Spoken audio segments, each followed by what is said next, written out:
I never had a great relationship with my mother Abigail, 42F. She never wanted me, 18F, in the first place and thought of me as a mistake. Growing up, I often heard her tell her friends how she wished she had never gotten pregnant with me. She said having me ruined her career as a realtor and tied her down to a marriage she never wanted. My dad Robert, 45M, died of a sudden stroke last year. 2 months after his death, my mother married Henry, 44M, who was my dad's friend and a divorcee with a daughter Sonia, 16F. From my earliest memories, I noticed how differently my mother treated me compared to other children. When my cousins visited, she showered them with hugs, kisses, and compliments. But with me, all she had were harsh words and criticism. If I got an A in school, she'd ask why it wasn't an A+. If I won second place in a competition, she'd say I should have tried harder for first. My mother controlled everything about my appearance and interests. When I was 8, I wanted to join ballet classes like my friends, but she forced me to do karate instead, saying ballet was too girly and weak. She never let me grow my hair long, always keeping it in a short boyish cut that I hated. My wardrobe consisted of baggy jeans and t-shirts because she refused to buy me dresses or skirts. When I cried about it, she told me to stop being so feminine and dramatic. The only person who made my childhood bearable was my dad. He was a college professor who taught literature and always brought me books to read. Every weekend, we had our special father-daughter time. Sometimes we went fishing at the local lake, other times we watched baseball games and shared hot dogs. He taught me how to throw a perfect pitch and always cheered the loudest at my karate tournaments, even though he knew I secretly hated them. My dad always stood up for me against my mother. When she threw away my pink backpack because it was too girly, he bought me a new one. When she refused to let me join the school drama club because it was waste of time, he convinced her that it would look good on college applications. He wasn't perfect, sometimes I wished he'd stand up to her more strongly, but he tried his best to protect me from her harsh treatment. Everything in my life changed when my dad died last year. He was teaching his favorite Shakespeare class when he had a massive stroke. By the time the ambulance reached him, it was too late. I was devastated. He was not just my father but my best friend, my protector, and the only person who truly loved me. My mother's reaction to his death shocked me even more than the loss itself. She didn't shed a single tear at his funeral. While I sobbed uncontrollably, she stood there checking her phone and telling people not to cry because it would ruin their makeup. She started cleaning out his closet the very next day, donating his clothes and books without asking if I wanted to keep anything. Just 2 months after we buried my dad, my mother announced she was marrying Henry. He had been my dad's friend since college and often visited us. He was a successful architect who had divorced his wife years ago when she abandoned him and their 2-year-old daughter Sonia. I always liked Henry. He was kind and funny, and sometimes brought me and Sonia little gifts when he visited. From the moment Henry and Sonia moved in, my mother transformed into a completely different person, at least towards Sonia. She became the perfect stepmother, helping Sonia with homework, taking her shopping, and constantly praising her achievements. She posted photos of them together on social media with captions like "Finally got the daughter I always wanted and so blessed to have this angel in my life." The contrast between how she treated me versus Sonia was painful to watch. If Sonia mentioned liking a dress, my mother would buy it immediately. But when I needed new shoes because mine had holes, she told me to wait until next month. During dinner, Sonia got to choose the menu while I had to eat whatever was served. If Sonia wanted seconds, my mother happily served her. But if I reached for more food, she'd comment about my weight, even though I was on the school swimming team and perfectly healthy. My mother started excluding me from family activities. Every weekend, she planned trips with Henry and Sonia, shopping malls, amusement parks, movies, but never invited me. When I asked why I couldn't come, she said I was too old for family outings and should focus on studying instead. She even converted my study room into an art studio for Sonia without asking me, forcing me to do my homework on my bed or at the dining table.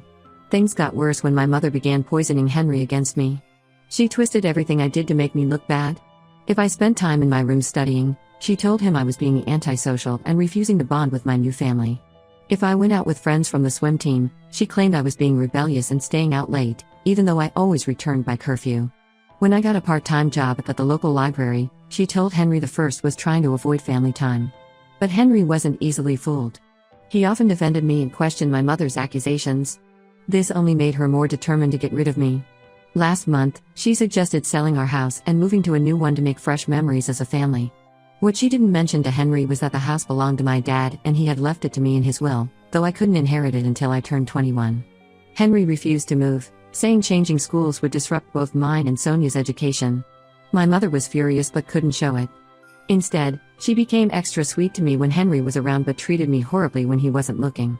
She threw away all my dad's photos, claiming they got damaged during cleaning. She gave away my childhood toys to charity without asking me. She even started locking the kitchen at night, telling Henry the First was stealing food when really I sometimes studied late and got hungry. I tried talking to Henry about how my mother treated me, but she always managed to interrupt or change the topic. She started monitoring my phone calls and reading my texts. The only reason I could still buy lunch at school was because Henry gave me his credit card after noticing my mother stopped making lunch for me. Now my 18th birthday is next week and Henry wants to throw a party for me. He's planning to invite my friends from school and the swim team, plus some family members. My mother tried to cancel it, claiming it would make Sonia feel bad since she didn't have a big celebration for her 16th birthday. But Henry insisted that turning 18 was special and deserved celebration. I should be excited about my party, but I'm scared. The look in my mother's eyes when Henry overruled her objections sent chills down my spine. She's planning something, I can feel it. I just don't know what. Update 1: I'm writing this from my hospital bed with tubes attached to my arms and monitors beeping around me. My mother tried to kill me at my birthday party. I still can't believe I'm typing these words, but there's no other way to describe what happened. My 18th birthday party started perfectly. Henry had transformed our backyard into a beautiful celebration space. There were fairy lights strung across the trees, colorful balloons everywhere, and a huge banner saying Happy 18th Birthday. He hired professional caterers, ordered my favorite cake, chocolate with strawberry filling, and it even got a DJ to play music. My mother pretended to be excited about everything. She helped with decorations, welcomed guests with a big smile, and kept telling everyone how happy she was to celebrate her baby girl turning 18. Looking back, I should have known something was wrong. She never called me her baby girl before. The party was going great. My friends from the swim team came, along with my cousins and some of Henry's family. Even my old neighbors showed up with gifts. Everyone was dancing, eating, and having fun. Henry looked proud as he showed guests around, and Sonia was actually being nice to me, helping me open presents. Around dinner time, the caterers started serving food. They had set up different stations, one for pasta, one for grilled meats, and one for salads. Everyone was getting up to fill their plates when my mother approached me. She was holding a plate of pasta with creamy sauce and said she had specially requested the caterers to make it for me. I was surprised because my mother never served me food. In fact, she usually complained if I asked her to pass anything during meals. But that night she was acting different, smiling warmly and insisting she wanted to make my birthday special. I thought maybe she was finally trying to change. I took a bite of the pasta. It tasted different, but I couldn't figure out why. By the second bite, I felt my throat starting to close up. My lips began tingling and swelling. I tried to speak but couldn't get words out. The last thing I remember before collapsing was my mother standing there, watching me with a strange expression. I'm severely allergic to shellfish, something my mother knows very well. When I was 5, I had a severe reaction to shrimp and nearly died. Since then, I've always carried an EpiPen and been extremely careful about what I eat. My mother was always in charge of informing school cafeterias, restaurants, and friends' parents about my allergy. Henry acted quickly when he saw me collapse. He searched my purse for my EpiPen but couldn't find it. Someone called an ambulance while Henry tried to keep me conscious. The paramedics arrived within minutes and rushed me to the hospital. The doctors later said if I hadn't received medical attention so quickly, I could have died. While I was unconscious, the hospital ran tests and found high levels of shellfish protein in my system. They also discovered that the pasta sauce had been deliberately mixed with shrimp paste. It wasn't a case of accidental contamination. The amount of shrimp paste used was substantial, way more than what would be used for flavoring. After regaining consciousness, I remembered something important. We have security cameras in our kitchen because Henry likes to monitor who comes and goes when he's not home. I asked my friend Emma to check the footage from that day. What she found confirmed my worst fears. The video shows my mother entering the kitchen while the caterers were setting up in the backyard. She takes out a jar from her purse, which Emma zoomed in and identified as shrimp paste, and mixes it thoroughly into a portion of pasta sauce. She then finds my purse hanging on the kitchen door, takes out my EpiPen, and throws it in the trash. The timestamp shows this happened just 30 minutes before she brought me the plate. I haven't told Henry about the video yet. The doctors want to keep me under observation for another day, and I'm planning to show him the footage after I'm discharged. The police have already visited because the hospital reported suspected food tampering, but I told them I needed time to process everything before making a statement. The worst part isn't that my mother tried to kill me. The worst part is remembering how she stood there watching as I struggled to breathe, doing nothing to help. She didn't call for help or try to find my EpiPen. She just watched, probably hoping I would die before anyone could save me. My friend Emma has been staying with me at the hospital because I'm too scared to be alone. She says lots of people from the party have been calling and texting to check on me. Henry visits twice daily, bringing me clean clothes and food from home. He keeps apologizing, saying he should have noticed something was wrong sooner. Sonia came once and seemed genuinely upset about what happened. The doctors say I can go home tomorrow, but I don't know if I can live in that house knowing my mother tried to murder me there. I keep thinking about all the times she mistreated me over the years, wondering if she was always planning to get rid of me or if this was a sudden decision.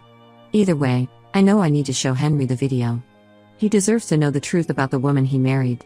Update 2 yesterday, I finally gathered the courage to show Henry the security footage. I asked him to come to my room after my mother left for her yoga class. When he saw the video of her deliberately mixing shrimp paste into my food and throwing away my EpiPen, he went completely pale. His hands started shaking and he watched the footage 3 times, as if trying to find some other explanation for what he was seeing. At first, he didn't say anything. He just sat there, staring at the screen with his shocked expression. Then he started asking questions. Had she done things like this before? Why didn't I tell him sooner? How long had I known about the video?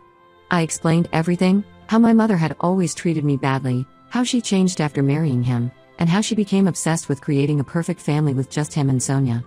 Henry immediately called the police. They arrived within minutes and took copies of the security footage. While they were reviewing the evidence, my mother came home early from yoga. She walked into a house full of police officers and froze. When Henry confronted her about the video, she tried to lie, claiming I had asked for the pasta specifically. But the footage clearly showed her planning everything.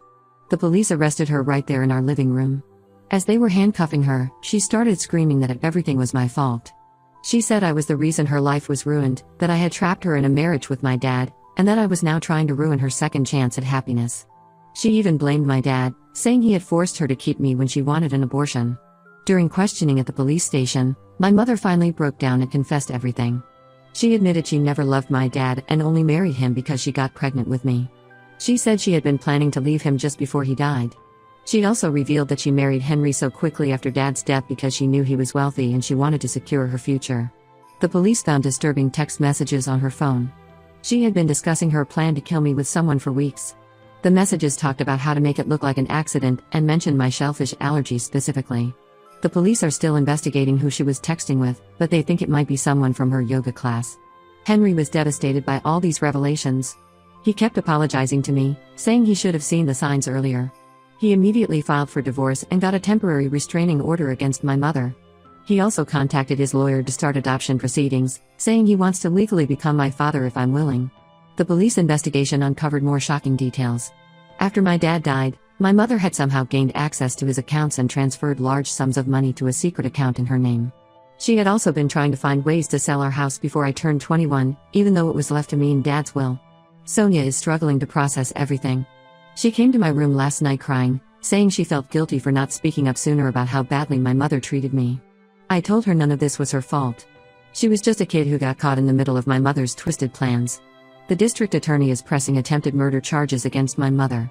They say with the video evidence and her confession, she's likely to serve significant time in prison. They're also investigating the financial fraud she committed after my dad's death. The hardest part of all this is realizing that my mother hated me so much she was willing to kill me. I keep wondering if there was something I could have done differently, some way I could have made her love me. But Henry says I need to stop blaming myself. He says some people are just toxic and incapable of love. For now, my mother is in jail awaiting trial. Her bond has been denied because the police consider her a flight risk. They found evidence that she had been researching countries without extradition treaties. I don't know what's going to happen next, but at least I know I'm safe now. Henry and Sonia have been amazingly supportive, and for the first time in my life, I feel like I might actually have a real family. Update 3: My mother is still in jail awaiting trial. The police investigation revealed even more disturbing details about her plans. They found a notebook hidden in her yoga bag where she had written down different ways to poison someone and make it look like an accident. She had researched various methods online and even made notes about which ones would be harder to detect in an autopsy. The person she was texting turned out to be her yoga instructor, Mark. He confessed that she had been plotting my murder for months. She told him she needed to get rid of me to secure her future with Henry. Mark saved all their conversations and gave them to the police in exchange for a lighter sentence. The messages showed she had considered several methods before settling on triggering my shellfish allergy. The financial investigation into my mother uncovered years of theft and fraud. After my dad died, she forged documents to access his retirement accounts and investment portfolios. She transferred nearly $200,000 to offshore accounts under fake names. The police also found that she had been stealing money from Henry's architecture firm where she worked as an office manager. Henry officially adopted me last week. He sold his architecture firm and we moved to a different state to start fresh. He said he couldn't continue working in the same office where my mother had betrayed his trust. We found a beautiful house near a good school, and he's planning to open his own small architecture practice. Sonia and I are now attending the same high school and have become really close. She told me she always noticed how differently my mother treated me but was scared to say anything. She thought if she spoke up, my mother might start treating her badly too. I understand her fear. She had finally found a mother figure after her own mom abandoned her. The prosecutors say my mother will likely get 15 to 20 years in prison for attempted murder, plus additional time for financial fraud. Her lawyer tried to negotiate a plea deal, but the district attorney refused because of the premeditated nature of her crime. They want to make an example of her case. My mother still tries to contact me from jail. She sends letters claiming she's sorry and that she wasn't thinking clearly. Last week she sent a 10-page letter explaining how my dad ruined her life by getting her pregnant and how I reminded her of all her lost opportunities. I stopped reading her letters after that. Sometimes at night, I lie awake wondering how a mother could hate her child so much that she would try to kill them. But then I look at my new family, Henry who legally became my dad, and Sonia who's now officially my sister, and realize that real family isn't about blood. It's about people who love and protect you no matter what. Henry enrolled me in dance classes, something my mother never allowed. Sonia joins me sometimes, and we're planning to perform in a recital together. I'm finally growing my hair out and wearing clothes I actually like. For the first time in my life, I feel free to be myself. I know the trial will be difficult when it starts next month. I'll have to testify and face my mother again. But I'm not afraid anymore. I have my real family supporting me now, and that's all I need. Sometimes the worst things in life lead you to the best people, and I'm grateful that despite everything my mother did, I ended up finding people who truly love me.